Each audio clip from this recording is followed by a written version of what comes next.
नमस्कार। आज हम आपके बीच में उपस्थित हैं विज्ञान के एक विशेष टॉपिक मानव नेत्र लेकर। मानव का नेत्र ही इस दुनिया में क्या है, दुनिया कितनी रंगीन है और दुनिया कितनी खूबसूरत है, इसका एहसास, इसका पता मनुष्य को बता पाता है। तो मनुष्य नेत्र की बनावट कैसी है, आज इसके साथ आपके बीच में है। हम इसको दो पार्ट्स में बांट करके पढ़ेंगे। एक मानव नेत्र, उसकी बनावट, उसके अंग, उसके कार्य, और बाद में यानी दूसरा पार्ट जब हम आपके बीच में लेकर आएंगे तो दृष्टि दोष का होगा। सबसे पहले हम देखते हैं कि मानव नेत्र है क्या। तो मानव नेत्र एक प्राकृतिक प्रकाशिक यंत्र है।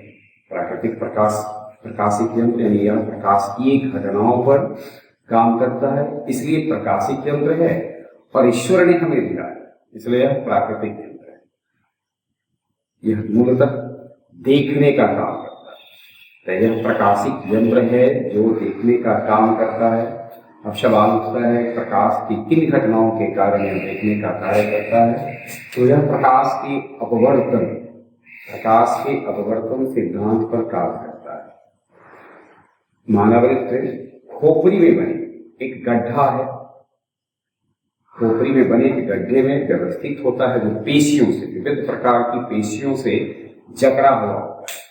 अर्थात अगर हम ऐसे कहें कि यह खोपड़ी के बने गड्ढों में जिसको जकड़ कर, बांध कर जो रखे हुए है वह पेशियां सब है, और सुविधा अनुसार थोड़ा बहुत इसे थोड़ा घुमा करके वह दुनिया को देखने का कार्य करता है। जब प्रकाश की किरण इससे होकर गुजरती है तो इसके भिन्न भिन्न भागों से अपवर्तन की क्रिया होती है और फाइनली इसका प्रतिबिंब बनता है, और जिसे मनुष्य अपने मस्तिष्क के द्वारा अनुभव करता है। अब हम इसी को देखते हैं। अर्थात अगर आपसे पूछा जाए कि मानव नेत्र है क्या, तो मानव नेत्र एक प्रकाशीय यंत्र है। मानव नेत्र एक प्राकृतिक प्रकाशीय यंत्र है। अब हम जब इसकी बनावट पर विचार करें तो सबसे पहले तो यह ध्यान में रखना है कि इसकी बनावट पूर्ण गोलीय नहीं होती है, लेकिन कह सकते हैं लगभग गोलीय होती है। और लगभग गोलीय इसकी बनावट में सबसे इसका जो ऊपरी पार्ट, सबसे ऊपरी पार्ट, इसको हम लोग दृढ़पटल कहते हैं। देख रहे होंगे हम, सबसे ऊपरी पार्ट दृढ़पटल है जो अपारदर्शी होता है, यानी इसके आर पार देखा नहीं जा सकता। इसका ज्यादातर पार्ट श्वेत होता है, इसलिए इसे श्वेत पटल भी कहते हैं। दृढ़ पटल को श्वेत पटल या श्वेत परत कहते हैं। यह अपारदर्शी होता है। इसको अंग्रेजी में हम लोग स्क्लेरोटिक कहते हैं। जब हम दृढ़ पटल के आगे के पार्ट्स को देखते हैं, दृढ़ पटल ही आगे जाकर तो ये बाहर जो निकला है इसे हम कॉर्निया कहते हैं। सबसे महत्वपूर्ण पार्ट्स जो अंग का कहा जाए उसमें से एक पार्ट्स कॉर्निया भी है। यूं तो नेत्र की बात है तो उसका सारा पार्ट्स महत्वपूर्ण है, और हम यहाँ केवल महत्वपूर्ण पार्ट्सों की ही जिक्र करते हैं। तो कॉर्निया को स्वच्छ पटल भी कहते हैं।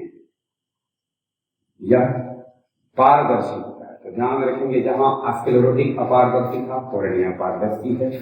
मानव नेत्र में प्रकाश कॉर्निया से होकर के ही गुजरता है, इसलिए इसे आंख की खिड़की, आंख का द्वार, आंख का द्वारा कहते हैं। इस बात का स्मरण में रखना है। आंख की खिड़की, विंडो ऑफ द आई कहा जाता है कॉर्निया को।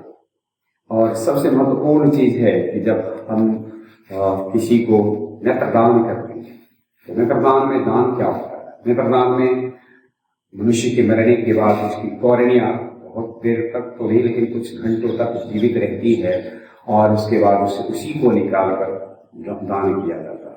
तो आई बैंक में दिया जाता है कॉर्निया। कॉर्निया के थोड़ा सा हम जब पीछे चलते, जब ने प्रकाश प्रवेश किया, कॉर्निया से प्रकाश प्रवेश किया तो उसका सामना परिकारिका होता है। परिकारिका एक पर्दा है।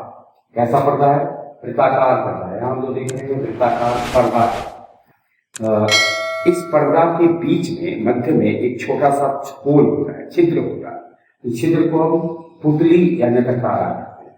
यह पुतली या नेत्रतारा जो है, इसमें परिकारिका प्रकाश की तीव्रता के अनुसार यह पुतली का आकार बढ़ा देता है, घटा देता है। जब प्रकाश की तीव्रता अधिक होती है तो ये दबाव डालता है और पुतली का आकार कम जाता है, और जब परितारिका यानी प्रकाश की तीव्रता कम होती है तो फैल जाता है। तो इस प्रकार से परितारिका पुतली के क्षेत्रफल को, पुतली के आकार को कम बेसी करते रहता है, बढ़ाता घटाता रहता है। पुतली को नेत्र तारा क्यों कहते हैं? तो इसमें नेत्र वर्णक होते हैं, वर्णक रंग देने वाले, जो रंग का निर्धारक होते हैं उसे वर्णक कहते हैं। हमने देखा होगा किसी मनुष्य की आंखें पूरी होती है, किसी की कुछ रंगीन होती है, तो मनुष्य की आंखों का रंग कैसा होगा यह नेत्र तारा निर्धारित करता है। इसलिए पुतली को नेत्र तारा कहते हैं। पुतली में नेत्र वर्णक होते हैं, उसमें नेत्र जो वर्णक होते हैं उससे रंग का निर्धारण होता है। तो जब हम परितारिका के आगे बढ़े तो परितारिका के पीछे फिर से एक बार देखते हैं कि कॉर्निया से प्रकाश प्रवेश किया, प्रकाश प्रवेश करने के बाद वो परितारिका के पुतली से होकर गुजरा, और जब परितारिका की पुतली से जब हम पीछे जाते हैं तो एक समायुक्त तंतुओं से बना उत्तल लेंस की तरह होता है मनुष्य, जिसे हम नेत्र लेंस कहते हैं। ये समायुक्त तंतुओं से बना है, पेशियों से बना है, और इसके भिन्न भिन्न पार्ट्स का, इस लेंस के भिन्न भिन्न भाग का अपवर्तनांक भिन्न भिन्न होता है। हम कुछ विशेष नहीं कर सकते, कहीं ऊपर के पार्ट्स का, बाहर के पार्ट्स का, नहीं, जैसे जैसे हम चलेंगे। ये दरअसल है क्या कि यह झिल्ली नुमा है, तो इसमें इस तरीके से जो झिल्लियां है इसके कारण इसके झिल्ली दरझिल्ली, जैसे हम लोग प्याज को छिलते हैं उसी प्रकार से इसको छिले तो प्रत्येक पार्ट्स अलग अलग होते जाता है, और उसका प्रत्येक पार्ट्स का अपवर्तनांक भिन्न भिन्न होता है। इससे गुजरने वाले प्रकाश का अपवर्तन होते रहता है। लेंस को जकड़े हुए रहता है पक्षमापी पेशियां। अब इस पक्षमापी पेशियों और लेंस में भी क्या है, जब हमें दूर की वस्तु को देखनी पड़ती है तो दूर नजर डालते हैं तो पक्षमापी पेशियां लेंस को फैलाने का काम करती है, और यानी थोड़ा सा उसको ढीला छोड़ता है, और जब हम निकट की वस्तु को देखते हैं तो पक्षमापी पेशियां उसको थोड़ा जकड़ता है। तो जिस तरह से परितारिका पुतली को नियंत्रित करता है, उसी प्रकार से पक्षमापी पेशियां लेंस को कंट्रोल करके लेंस से होकर गुजरने वाले प्रकाश को नियंत्रित करता है। तो लेंस से होकर गुजरने वाले प्रकाश के नियंत्रण में पक्षमापी पेशियां की बड़ी भूमिका होती है। जब हम उसके आगे देखते हैं लेंस को, हम लेंस और पूरे हम लेंस को जब देखते हैं तो लेंस के बाहर और लेंस के पीछे, लेंस से बाहर हम यानी लेंस और कॉर्निया के बीच में हमको एक द्रव देखने को मिलता है। इस द्रव को हम लोग कहते हैं जलीय द्रव, और लेंस और लेंस के पीछे के पोर्शन को, लेंस के बाहर के पास एक द्रव ये है, जलीय द्रव है, और इसके पीछे का जो द्रव होता है वो कचाव द्रव होता है। कचाव द्रव कहलाता है, थोड़ा सा नमकीन होता है, और 1.336 1.336 इसका अपवर्तनांक होता है। तो जलीय द्रव और कचाव द्रव है क्या, लेंस के बाहर का, लेंस के और कॉर्निया के बीच जलीय द्रव, लेंस के पीछे लेंस और रेटिना के बीच कचाव द्रव। रक्तक पटल दृढ़ पटल के ठीक नीचे, दृढ़ पटल के नीचे एक काले रंग की पट्टी होती है, काले रंग का एक पटल है जिसे हम लोग रक्तक पटल कहते हैं। दृढ़ पटल यानी श्वेत पटल के नीचे काले रंग। इसको बनाया क्यों गया, अर्थात भगवान ने इसे निर्मित क्यों किया, इसकी भूमिका क्या है? तो यह आंख के अंदर जो प्रकाश प्रवेश करता है उस प्रकाश का आंतरिक परावर्तन न हो सके, इसके लिए यह बना है, और यह प्रकाश को अवशोषित कर लेता है। प्रकाश को अवशोषित कर लेता है तो प्रकाश का आंतरिक परावर्तन रुक जाता है। बहुत ध्यान देना है, मनुष्य के नेत्र के अंदर प्रकाश के आंतरिक परावर्तन को कौन रोकता है? तो वह रक्तक पटल है। यह किस रंग का है? काले रंग का है। इसका काम क्या होता है? तो प्रकाश को अवशोषित करके आंतरिक परावर्तन को रोकना। जब इसके बाद हम पाठ जाएंगे आगे तो रेटिना को हम आंख का पर्दा कहते हैं। जैसे कैमरा में पर्दा होते हैं, स्क्रीन होते हैं जिसपे तस्वीर बनती है, तो नेत्र लेंस अपना प्रतिबिंब रेटिना पर बनाता है। प्रकाश कॉर्निया से प्रवेश करने के बाद लेंस से होकर गुजरता है और साथ साथ गुजरने के दौरान विविध हर जगह से, हर बिंदु से उसका अपवर्तन होता है और अंततः अपना प्रतिबिंब रेटिना पर बनाता है। रेटिना पर्दा की तरह है जिस पर बना प्रतिबिंब उल्टा होता है। उल्टे प्रतिबिंब की अनुभूति मस्तिष्क को कैसे सुलटा होता है, यह विज्ञान इस रहस्य को अभी सुलझा नहीं पाया है, लेकिन मनुष्य को रेटिना पर बने उल्टे अस्थायी प्रतिबिंब की अनुभूति होती है सुलटा। मस्तिष्क की यह अपनी विशेषता है जिससे वह उसे सीधा करके अनुभव करता है।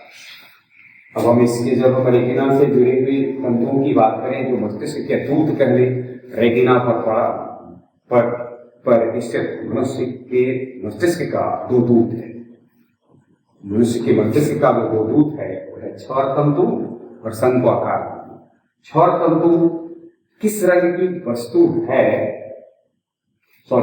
कितनी चमक है वस्तु की, कितनी तीव्रता पर है, इसका ज्ञान प्रकाश की तीव्रता के अनुरूप कार्य करता है क्षौर प्रकार का संवेदी तंतु।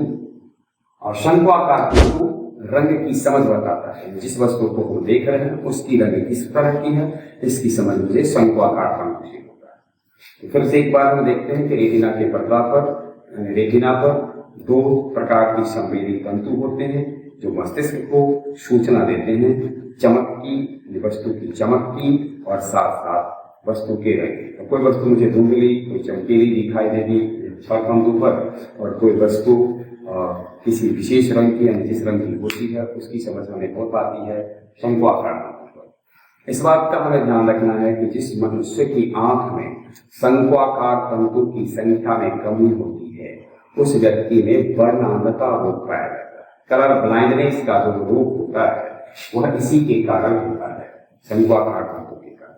इसकी विशेष चर्चा हम बाद में करेंगे। रेटिना पर एक उभरा पार्ट्स है और एक थोड़ा धसा पार्ट्स है। जो उभरा पार्ट्स है उसे मैकुला या पीत बिंदु कहते हैं। रेटिना में प्रकाश के प्रति सबसे जो संवेदनशील है, ध्यान में रखना है, प्रकाश के प्रति सबसे संवेदनशील बिंदु पीत बिंदु है। वो प्रकाश के प्रति सबसे संवेदनशील होता है, इसलिए रेटिना के पीत बिंदु पर जो प्रतिबिंब बनता है सबसे साफ सुथरा स्पष्ट दिखाई देता है। उसके थोड़ा सा नीचे जाएंगे तो उसका घसा पार्ट्स है जिसे कि हम ब्लैक पॉइंट अंध बिंदु करते हैं। अंध बिंदु पर अगर का प्रतिबिंब बनता है वो दिखाई नहीं देता है। जहां पीत बिंदु प्रकाश के प्रति सबसे अधिक संवेदनशील है वही अंध बिंदु प्रकाश के प्रति सबसे कम संवेदनशील होता है।